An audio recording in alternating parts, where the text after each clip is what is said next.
At the 1963 March on Washington, Martin Luther King's I Have a Dream speech astounded many people, but Anne Moody left unimpressed. Just 3 months beforehand, Anne Moody had participated in a sit-in at a lunch counter in Jackson, Mississippi. She was there with her white professor and several other black students, and no one would take their food orders. And as lunchtime approached, the crowd got rowdy, and the atmosphere grew more threatening. Anne noticed one man pacing with a knife, and one of her classmates suggested that they start praying. In her autobiography, she wrote, "We bowed our heads, and all hell broke loose." The sit-in turned violent as a group of white men began dousing them with ketchup, mustard, sugar, and then started beating one of the students. Undeterred, Anne, later that very same night, attended a meeting in Canton, Mississippi, to organize more anti-segregation demonstrations. So, listening to Dr. Martin Luther King's dream 3 months later, Anne Moody was not having it. She recalled, "I sat on the grass and listened to the speakers to discover we had dreamers instead of leaders leading us.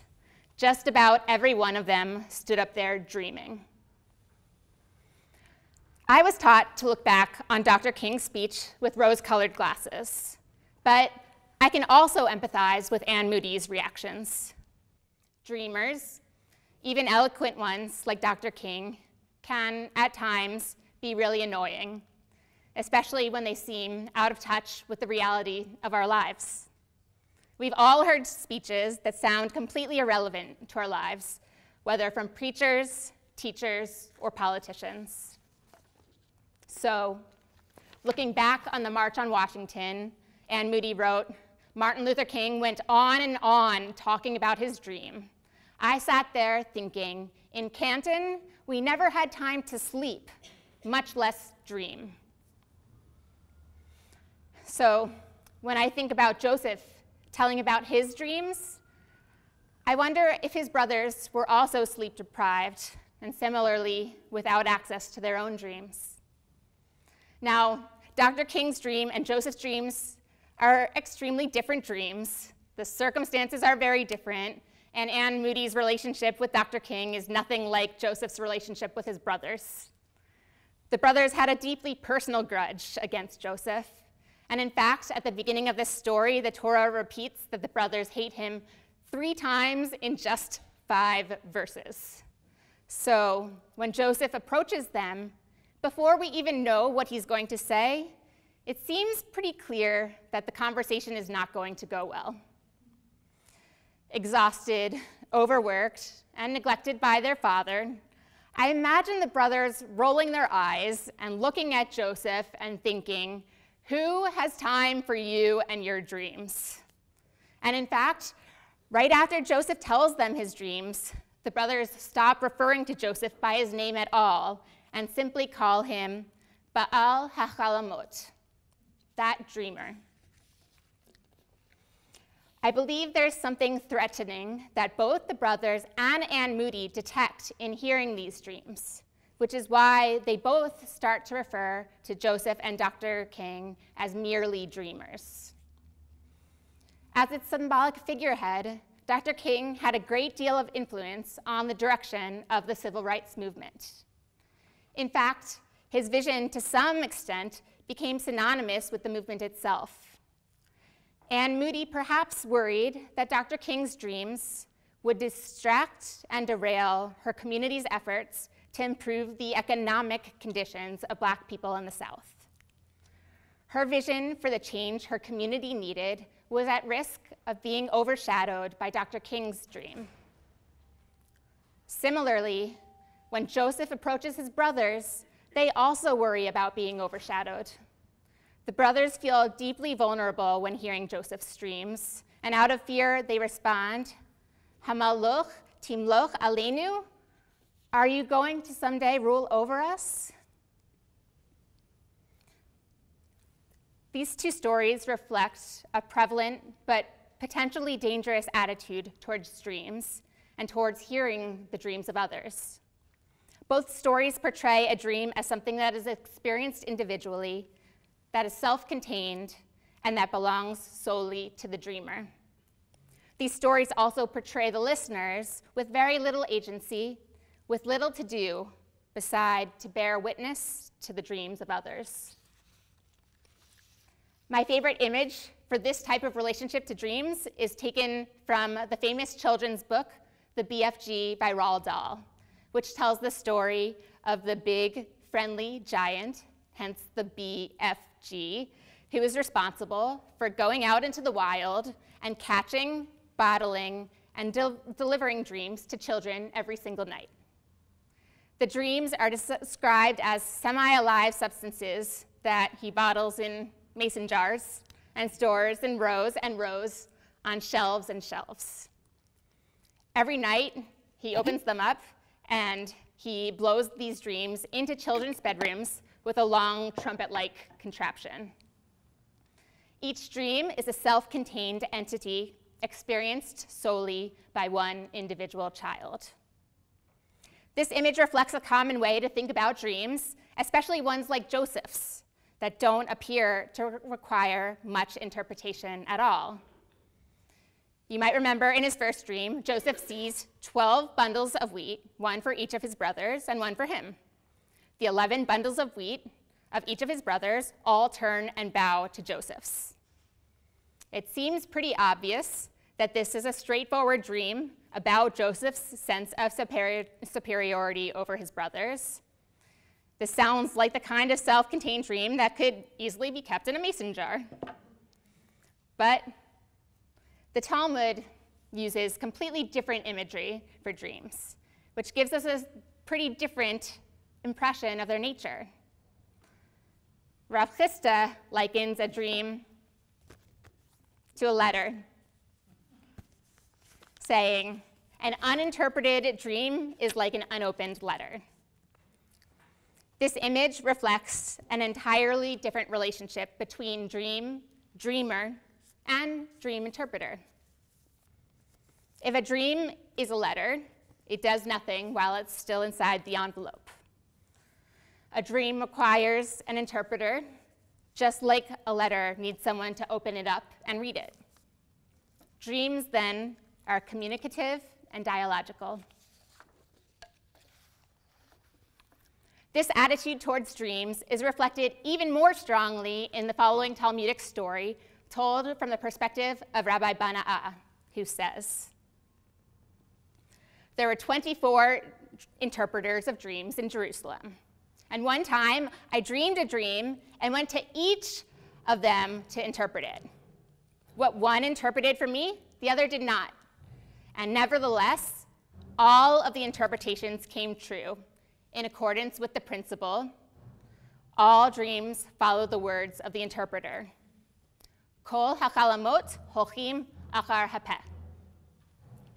Rabbi Bana'a's story shows the immense power of dream interpretation, even more power than the dreams hold themselves.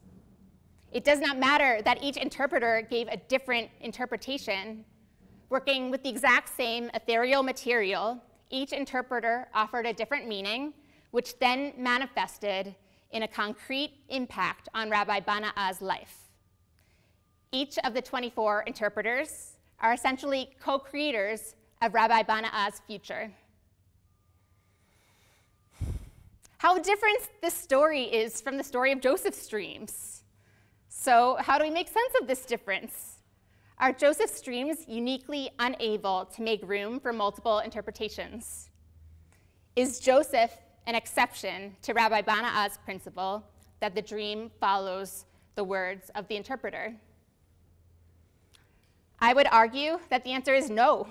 In fact, I believe the brothers inadvertently provide an interpretation of Joseph's dream.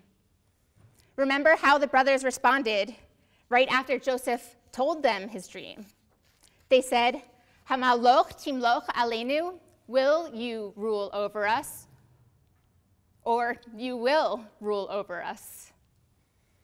This response might sound like nothing more than the exclamation of extreme aggravation and jealousy, but according to Shadal, a 17th century biblical commentator from Italy, their exclamation simultaneously functions as an interpretation. It seems that the brothers bring about their own destiny to eventually be ruled over by Joseph through the interpretation they give, whether they meant to or not. Now, I don't blame the brothers for forgetting about their interpretive powers in that moment. Given their family dynamic and history, how could they do anything other than interpret the dream as a reflection of Joseph's overinflated ego? Accustomed to a state of powerlessness, they are unable to recognize this as a moment of, if not being able to control their dreams, at least to guide them somewhat. At the same time that I empathize with the brothers, I find part of me empathizing with Joseph too. Like Joseph, I too am a balat chalamot, a dreamer, and I always have been. My mother is a psychoanalyst, and as a result, I'm pretty sure I learned to decode my dreams before I learned to decode letters. In 5th grade, I wrote my first research paper, and the subject I chose was dreams, of course. And to this day, my dream life, both literal and figurative, is very active and very vibrant. And it does not surprise me that especially now, in my last year of rabbinical school, I am specifically thinking a lot about the meaning of dreams. As I look towards my ordination, I see my own dreams for what Jewish community could be, and I am wondering how they will manifest. But the truth is that each of us has dreams. While only one of Jacob's children gets labeled as that dreamer, it does not mean that Dinah or Asher or Benjamin did not also have dreams.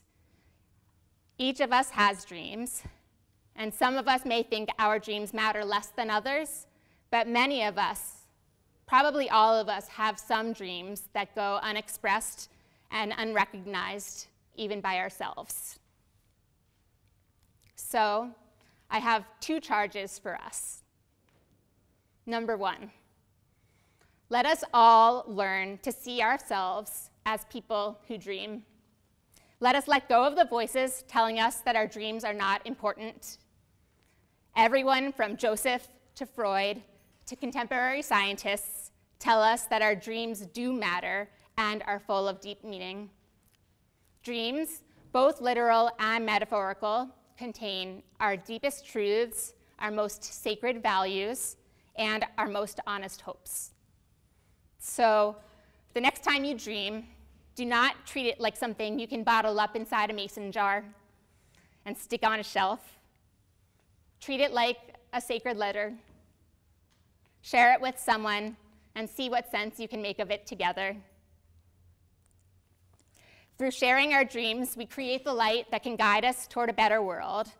And in connecting with one another through our dreams, we open a little more space for God's presence to dwell amongst us. Number 2, let us also learn to be dream interpreters and to adopt the responsibilities that that role requires of us. When we hear others' dreams, be they personal dreams or political dreams, let us also treat them as letters, meant to be opened and meant to be read. Let us see ourselves in sacred relationship with our fellow dreamers and realize that in partnership, we are co-creating our futures.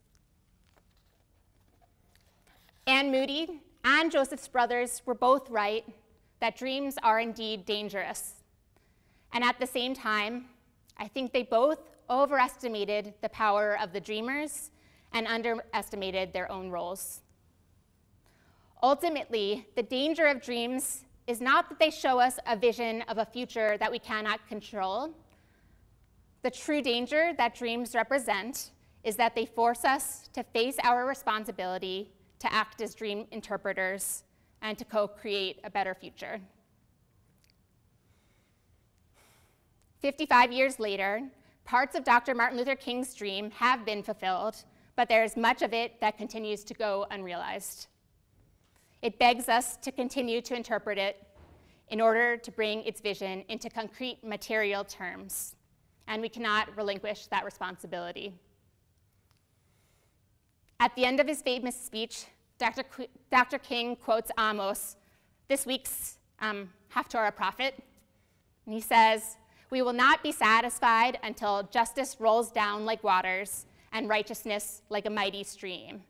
Vayigal kamay mishpat utzedakah k'nachal etan."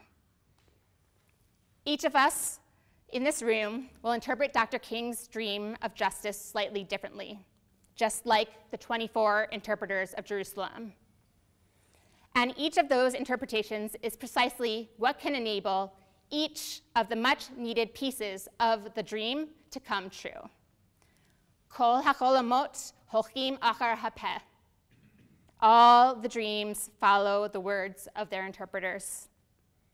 With God's help, may our interpretations bring our world the healing that it needs. Ken Yehi Ratzon.